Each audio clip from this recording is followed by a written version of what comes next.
Ngifike last year bengihlala eMpangeni sengizohlala eMlazi. Ngizohlala nodadewethu ngesimo sokuthi bekumele ngibe seduze nala ngifunda khona esikoleni. Usisi wami uhlala nomnyeni wakhe, ngabe sengicela ukuthi ngihlale naye ukuze ngizobe seduze nasesikoleni. Wavuma kahle usisi wami nomnyeni wakhe angaba nankinga. NgoJanuary, usisi wami ubevele ekhulelwe. NgoJanuary wathi uma ngoba vele usezobeletha ucelekeze ngasemakhaya ukuze akwazi ukumnakekela thina ngasekhaya ke mawukade ukhulelwe ukuye ngasekhaya masuzobeletha ukuze umzali akwazi ukunakekela nani ubelethele ngakhona. So kwaphoqa ukuthi usisi wami ahambe ngasemakhaya mina ngisale nomnyeni wakhe. Kodwa isuka lika dadewethu belinokuthi lenza izinto obona ngazuthi liyangifuna kodwa nginganaki. Mawukuthi nakhona nginakile lishaye ngazuthi hayi kube imistake nje iphutha into edlulayo. Hayi nje lento lokho yenzeka several time yenzeka emva kwalapho wathenga ama drink sagcina siphuza ngoba saphaphama sengileli naye. Mangileli naye athi iphutha ngephinde kwenzeke and ngayisola ngalento eyenzeka. Kuthi awungichazela ukuthi kuze kufinyelele ekutheni niyaqala niyalala kwakwenzakaleni vele ngempela. Sengifuna ukwazi ukuthi kwakwenzakaleni nize niqale. Angisithathe yazi ukuthi mina ngumuntu ephuzelayo, umnyeni wakho nawe uyaphuza. So umnyeni wakho wathenga utshwala saphuza endlini and ubelokho enokungibamba ngendlela engayiqondi ngimbone ukuthi uyangifuna but mayebonile ukuthi into ayenze mina ngicasukile. Wayevesane athi sorry kube yiphutha. Hayi ngolunye usuku ke shuthi kwaba over kutshwala kumina ke ngagcina sengiphaphama sengileli naye. Kunjani makunje? Ngitshela ukuthi makunje kunjani? Ngiphatheke kabi yiphi into ozoyenza ukuthi ungisize ekutheni ngibe right njengamanje? Ikuphi ozokwenza? Akukho enginamandla okwenza nami. Yazi wena uyangijwayela wena uyangijwayela. Ungamshayi. Umithi lo muntu mayengathi nawe uyahamba yokubophisa uyabona ukuthi nje uzokhanda ezinye inkinga. Asengavele ngivale ngiphelele ejele mina. Sengayikho njengamanje indoda babevumelene bobabili. Yena ikuphi akwenzile? Futhi asibanga umuntu wesilisa la sikhuluma ngomnyeni wami owangilobola wangikhipha ekhaya ilanga libalele. Akusiyi umuntu wesilisa sikhuluma ngomuntu owangikhipha ekhaya libalele ilanga. Akusiyena umuntu wesilisa lo sikhuluma ngaye. Angiboni ingakho nje ngithokwa manje ukuze ngizokwazi ukuthi ngisale ngidila nalesi siqhumuqhumu sendoda akangithathela amasaka akhe onke aphuma phela ukuthi uyapi angihlangani futhi angazi akangithathela amasaka akhe aphuma phela la emzini wami angimdingi kwake na kunoNtroyi la emzini wami unoNtroyi engamdingi emzini wami. Umnyeni wakho mengathi yena uyaqhubeka noma wengane yakhe uzothini? Hayi sebeyothatha impahla zabo baphume bobandawonye impilo iyaqhubeka angeke imiswe ibone impilo yami. Mina ngizosala ngiyibonela ngiyakwazi ukuyibonela. Yabona nje into engiyibonayo la ngibona ukudeleleka ngibona ukungahlonipheki nesimilo sami sebefike bakuxhaphaza komakhelwane. Nginibingelele ngiphinde nginamukele eMakhaya TV bafethu kwintozo ngaso sonke isikhathi ukuthi ngibuye ngizohlala nani la sixoxe sibhungaze sikhulume ngayo yonke into esingakhuluma ngayo inkinga egxa kumndeni. Namhlanje ngiphethe udadewethu la naye othe akazothi okuhlula amadoda kuyabikwa lenkinga anayo ucela ukuthi ezoyikhuluma nathi emakhaya. Ngicela ukuthi ke nawe lapha ekhaya umamukele umlalele bese uyawubeka umbono wakho kwi-comment section ukuthi wena uzizwa kanjani ngale ndaba udadewethu azositshela yona kanti futhi ungamsiza ngani. Siyabonga dadewethu ngikubingelele ngiphinde ngamukele eMakhaya TV. Yebo sawona body. Igama lami nguAmanda wakamkhwanazi ngisuka eMpangeni. Ngizothula udaba nami olungase ngiphethe kahle. Ngizoyenza nje bemfishane. Ngifike last year bengihlala eMpangeni sengizohlala eMlazi. Ngizohlala nodadewethu ngesimo sokuthi bekumele ngibe seduze nala ngifunda khona esikoleni because ngenza i-course e-DUT. So unyaka wami wesibili lo engikwenzayo. Usisi wami uhlala nomnyeni wakhe, ngabe sengicela ukuthi ngihlale naye ukuze ngizobe seduze nasesikoleni. Wavuma kahle usisi wami nomnyeni wakhe angaba nankinga. Ngihlalile ngawuqeda lo nyaka. Kuthe ngoJanuary, usisi wami ubevele ekhulelwe. ngoJanuwari wase wathi uma ngoba vele usezobeletha ucelekeze ngasemakhaya ukuze akwazi ukumnakekela thina ngasekhaya ke mawukade ukhulelwe ukuye ngasekhaya masuzobeletha ukuze umzali akwazi ukukunakekela nani ubelethele ngakhona. So kwaphoqa ukuthi usisi wami ahambe ngasemakhaya mina ngisale nomyeni wakhe uSibari. Ngahlala noSibari esamanda khamba udadewethu ayikho into etheni nje bikhona beku right. Kuthe ngathi kwasekuyisonto lokugcina udadewethu ehambile.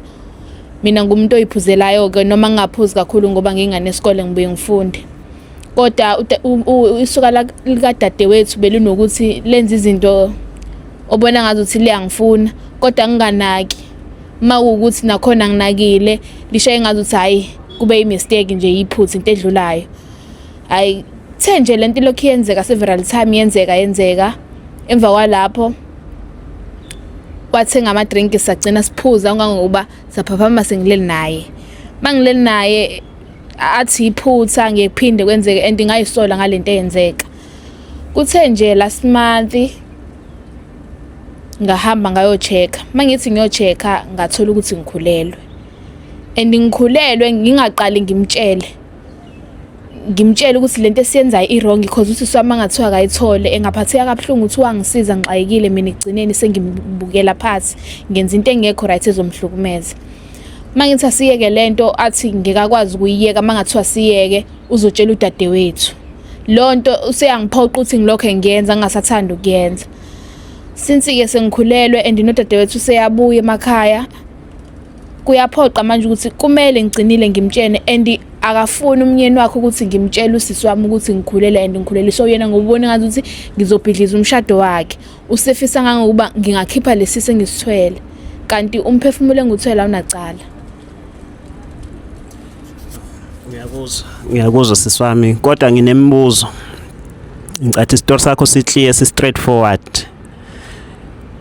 Mhlawumbe ungibukele emakhaya nami ngididekile ukuthi ukuhamba kadadewenu nawe uthi uphaphama usembedeni mhlambe awusinike leyo process ukuthi kanjani and why wena mawubona ukuthi mhlambe uSibali ukwenzela into ongayiqondi ungamtshelanga udadewenu.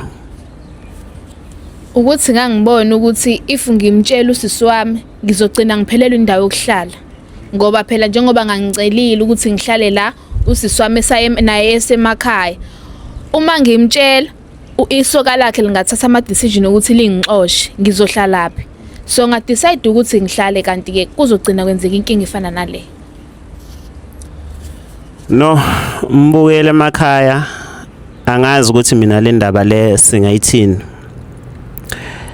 Kodwa ngicathi into eright ukuthi atshelwe udadewabo ngoba kuyacaca ukuthi usisi akayimisele ngokuthi asikhiphe isisu. Noma ngiyakhulumela uzizwa kanjani ngendaba yokukhipha isisu? Nami angimisele ngokuthi ngasikhipha isisu ngoba mhlawumbe iyona yokuqala yokugcina ingane engaphiwa yona emhlabeni. Warifu ngiyayikhipha kanti ngeke ngisaphinde ngibe nayo. Yes, ikona ukuthi ifike ngendlela engalungile. Ngoba manje kubhlungu ngoba isuka lika dadewethu leli lizobuba ingane yami but yena akakwamukeli lokho ufisa ukuthi ngisikhiphe ngoba ubona ukuthi kuzobhidlizeka umshado wakhe. How much more ubhidlizeka umshado wakhe kuzolahlekela nomphefumulo ongenacala. Iyona inkinga engibhekane nayo njengamanje. No, babukele emakhaya ngicathi isimo sizosiphoqa ukuthi simthole udadewethu simtshele ukuthi sekwenzakaleni ngodadewabo ngoba udadewabo ukhombisa ukuyisola.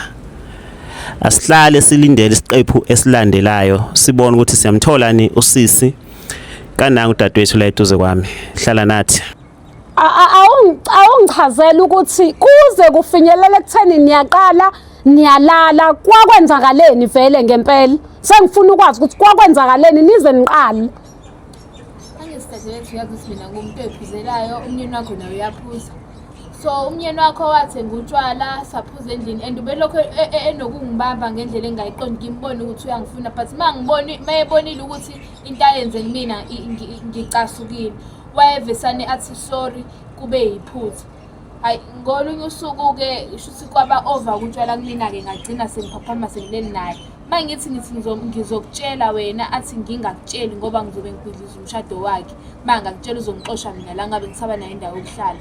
Oh, wena wawusubona kungcono ukuthi uthathe isayidi lamyeni wakho ufihlele mina njengosisi wakho nanjengomuntu ofikile la ekhaya wakufihlisa ikhanda ngoba wena kumele uze la eThekwini uthwele ikhanda usuke emakhaya uzozama impilo. Isona sinqumo senzile wena leso. Bengizophelela ukuhlala nje dadewethu umyeni wakhe sengixosha. Ububona ukuthi mina ngeke ngize ngikuvikele ngalokho, wabona ukuthi mina ngeke ngize ngikuvikele, wancamela ukuthemba ukhandashisa oqhamuka emzini yabantu. Kunjani-ke makunje? Angiphathekile kabi manje. Kunjani makunje? Kunjani makunje? Ngitshela ukuthi makunje kunjani? Ngiphatheke kabi. Yiphi into ozoyenza ukuthi ungisize ekutheni ngibe right njengamanje? Ikuphi ozokwenza? Yazi wena uyangijwayela wena, uyangijwayela wena. Wena uyangijwayela. Ungamshayi. Umithi lo muntu mayengathi nawe uyahamba yokubophisa uyabona ukuthi nje uzokhanda ezinye inkinga. Asengavele ngivele ngiphelele ejele mina. Sengavele ngiphelele ejele mina. Ngavele ngiphelele ejele mina. Izinto zami zonke engizenzayo ngizama ukumsiza lo. Iwona danki angibonga ngawo manje lo. Iwona danki lo. Iwona danki lo. Kodwa nendoda yakho ungayikhohlwa ukuthi iyona. Ayikho njengamanje indoda babevumelene bobabili. Yena ikupha kwenzile. Siswami uyabona kodwa umonakalo udalile. Uzizwe njani uma ubona sisi wakhe kulesimo lesi? Ngizongiphatheka kakhulu ukube isimo sisaphindzeleke emuva ngabe ngiyahlehlisa ngibuyele la sisi-right khona nodadewethu. Ngamanje ngiyabona ukuthi ngimoshile kakhulu. Siswami uma ubheka abazali benu bengayithandana indaba ukuthi nina niyaxabana nibanga umfana noma nibanga umuntu wesilisa. Futhi asibanga umuntu wesilisa la, sikhuluma ngomnyeni wami owangilobola wangikhipha ekhaya ilanga libalele. Akusiyo umuntu wesilisa, sikhuluma ngomuntu owangikhipha ekhaya libalele ilanga. Akusiyena umuntu wesilisa lo sikhuluma ngaye.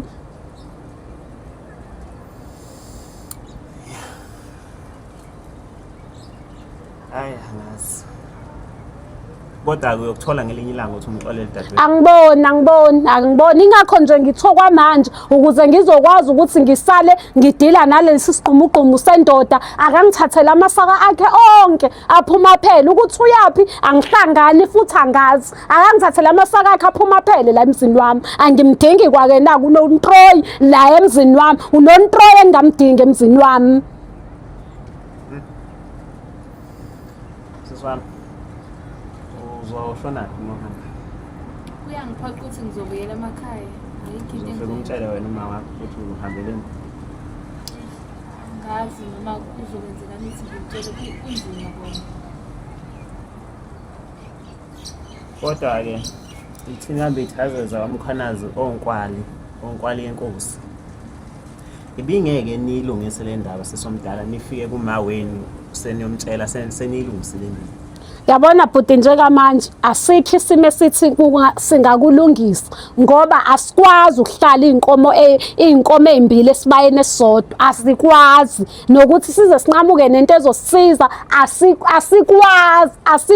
Yabona njengamanje asikwazi. Okuwukuthi angisize ngakho ukuthatha la masaka akhe angiphumela phela emzini wami.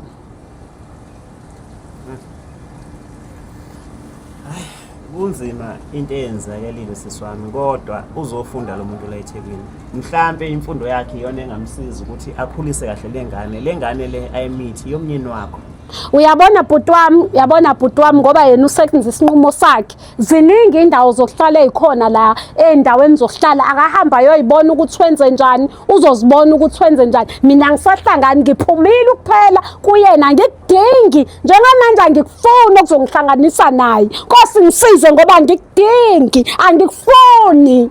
Umyeni wakho mengathi yena uyaqhubeka noma wengane yakhe uzothini? Hayi sebeyothatha impahla zabo baphume bobandawonye impilo iyaqhubeka. Angeke imiswe ibone impilo yami. Mina ngizosala ngiyibonela. Ngiyakwazi ukuyibonela. So wena seswami indoda dadadewenu ithini niyaqhubeka nalento yenu noma niyayiyeka noma kwenzakalani? Hayi imisele ngokuthi siyeke. So niyaqhubeka nethandana. Kunzima mina ukuthi ngaqhubeka nomuntu kadadewethu. But naqala. Inkinga ile ukuthi sizaqa. Uyayizwa indaba? Yabona nje into engiyibonayo la ngibona ukudeleleka, ngibona ukungahlonipheki nesimilo sami esebefike basixhaphaza komakhelwane nasezihlobeni ngiyothini. Mangifika nakubantu bakuba umnyeni wami ngiyoyichaza ngiyithini le ndaba. Ngizothi ngangisiza udadewethu wayesenza isinqumo sokuthi alale nomnyeni wami ngenxa yokuthi mina ngangimsiza. Babevele nasekhaya beyishilo lento ukuthi lesi sifetshana sanondindo masifika la emzini wami siyofika senze lento. Asiyenzanga ke kulesi sikhathi ngabafana bangaphandle, siyenze ngaphakathi endlini.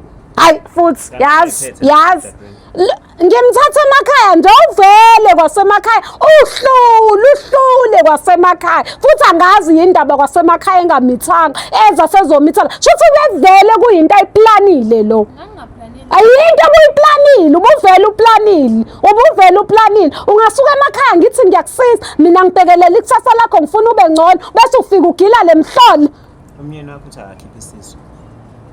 Hayi kuphakathi kwabo nakho lo kodwa ingane ayinasona asikho isona esikhona enganeni uye bobabili abenza isono kodwa ingane ayinacala izandla zengane zimhlophe icala likubona. So siyavumelana siswami futhi siswa usikhiphe. Siswami kushuthi umyeni wakho unezingane lezi eninazo usephinde watheselenye. Lokho anginankinga nakho njengoba ngichaza ukuthi ingane ayinasono and angikwazi ukulwa nomphefumulo olethwe uNkulunkulu ngenxa yabantu abenza isinqumo sabo bavumelana bona boba u2 abazibona ukuthi inkinga zabo bayisotha kanjani kodwa ingane mayizalo izobuya izohlala nami la ngifuna ukuyikhulisela ingane yendoda yami. Ukube le ndoda yakhe imithisa umuntu ongasuyena wakini ngabe uzizwa kanjena na? Yebo ngabe ngizizwa kanje futhi ngabe kuwesi. Okushuthi khona lokho uthi uyamzwela udadweni ukuthi wakini nakho kungekho wesi. Phela anginamgodi wokumlahla futhi hayi yena ngisho ingane mina yena ngiyamlahla yingane engena kuyilahla. Siswami siswakho uyamthanda ukuthi? Yebo ngiyamthanda. Uzizwa njani manje nekulahla? Ngizizwa ngiphatheka kakhulu. Nje usho kahle angisenayo mina umuntu wasekhaya uzongisiza because naye ubengisizile ngifihlisa ikhanda kwasebenzeka isimo esifana nalesi. Phezu kwesinqumo senze wena angithi isinqumo lesi ohlale phansi wathi mawusicabanga njengomuntu omdala wawusuya reason engqondweni yakho wawusuya sense ukubalisa ngekusakusiza ngalutho njengamanje because isinqumo ohlale phansi wasicabanga wawusuya sense wangacabangela ikusasa lakho kodwa waba nomona ekusaseni lakho. Hayi uqalisa kwakho sizingeke kusakusiza ngalutho awuhambe uyocabangisisa kahle ekhaya ukuthi yini into oyifunayo ngempilo yakho. Eyeke isikole phela izikole kava. Hayi anginamsebenzi mina walokho anginamsebenzi kuqala ngaye yini ukuyeka isikole zingaki ingane eziyeka izikole kuqala ngaye yini kuqala ngaye ukuyeka isikole akahamba akagoduka akahamba aphinde ekhaya. Siswami usuphetha imapha amazwi ongawasho ngoba usisi wakho mina ngiyambona unakho ukukuzwela njengomuntu wakubo kodwa futhi isenzo sakho asimphathanga kahle. Iyiphi inkulumo mhlawumbe ongayisho ukuthi mhlawumbe ngelinye ilanga athobele? Into engiyifisa ukuthi ngelinye ilanga ngixolele mhlawumbe ngiyobuya ngiqhubeke nezifundo zami because bese kuzobunyaka ukugcina lo ngiwenza kodwa ke manje ayikho namuntu engiyenza. Kuthiwa eyomndeni ayingenwa kodwa ngiyafisa ukuthi ngelinye ilanga siswami umxolele siswa udadweni ngoba mina kukhona ukuthi umyeni wakho wayazi wenzani inyamazana mayihambela ehlathini isuke ingazi ukuthi khona ibhubesi elifuna ukuyisobozela kodwa ibhubesi elithi malibona inyamazana licabanga eqala ukuthi wathi ngiyisobozela le nyamazana ubhubesi ke kuleli simo lesi umyeni wakho.